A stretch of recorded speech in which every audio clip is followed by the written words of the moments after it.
you're watching TV9 News. I'm Pratibha. The chief architect of Operation Kamala that collapsed the Congress-JDS coalition government has resigned. Ramesh Jarkiholi, the Karnataka Water Resources Minister, has submitted his resignation on moral grounds after he was caught in a compromising position with a woman. In his resignation, he sought an investigation claiming that the allegations that have been leveled against him are not true at all. He has asked for an investigation as well. So is this the end of his career? What happens next? There are several questions that come to mind. The opposition might be celebrating as Ramesh Jarkiholi was the biggest reason for the collapse of the Kumaraswamy government as well, that the coalition had formed together before Yediyurappa came to power. It was because of his rebellion that several other leaders joined in, and their switch ensured the fall of the government. It's been a long road of negotiations for Ramesh Jarkiholi to not just get a ministry, but get a powerful one like Water Resources Ministry. So what happens next? To speak to us more about this, Mr. Ashok K.M. Gowda joins me. Many thanks for joining us. Mr. Ashok Gowda, how do you look at it? Basically, there are not just Ramesh Jarkiholi, there are a lot of people who were involved, people who have more powerful positions were involved. I would just remember Kalyan Singh in Uttar Pradesh, or J.H. Patel in Karnataka, earlier CM. There are a lot of controversies which included even Gundurao then, even Devraj Arasu.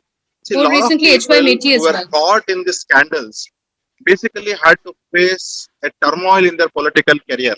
And after this turmoil is over, there were many evidences that some people came back to power, but the glory what they were in before the scandal broke out, the same glory did not continue. I could remember Kalyan Singh with the same.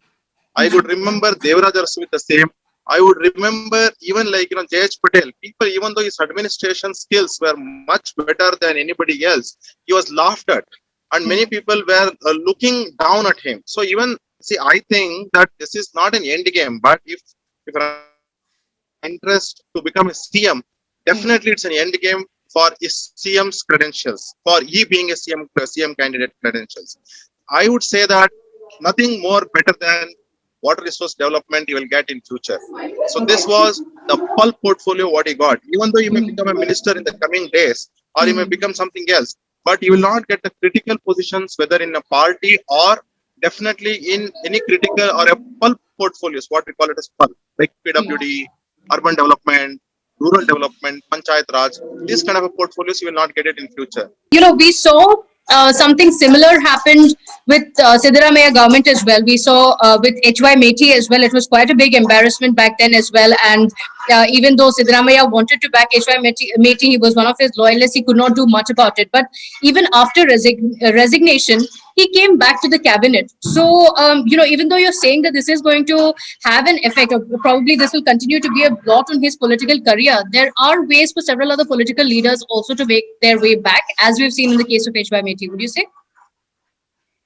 Definitely. See, now, I just told you, as like Kalyan Singh also, when the embarrassment broke out during post 93, see, he was considered as a stalwart in BJP then, till 1998 or something like that. See, once after, even though he took oath later after the scandal broke out also, the power what he had in 91, the control what he had on party post 93, 94, before the scandal broke out, the same control was not there. Even though he had become one more time chief minister.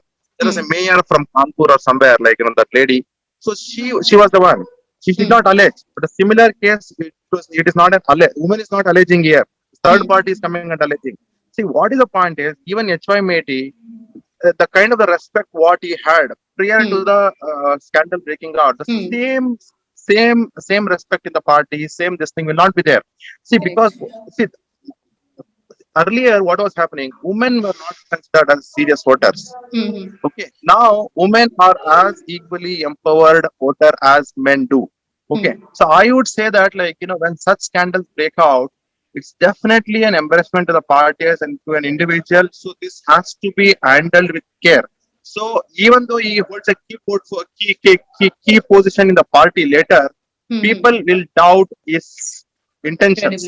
Okay. So that is the point. That is the point. His clout in Belagavi is well known, and now as well he commands a lot of support. So will this video be the beginning of his fall? It could, but for now there isn't much against him. Remember, the woman seen in the video has not filed a complaint against him yet. This means that though there is massive embarrassment for not just the leader but for the BJP as well, this could be a passing phase. The woman has only approached an activist and claimed that the minister sexually exploited her. Remember HY Methi case in the Siddaramaiah government as well? The 71-year-old was caught in a compromising position with a woman, and after a lot of hue and cry, he resigned only to return to the cabinet after a few months. According to the activist, the woman had approached the minister for making a short film on dance in North Karnataka, but the minister took advantage of her by offering her a job instead in the Karnataka Power Transmission Corporation Limited. Now, Ramesh Jarkiholi finds himself in a place where neither Chief Minister B.S. Yediyurappa, who owes his government to him, or the 16 other defectors to back him.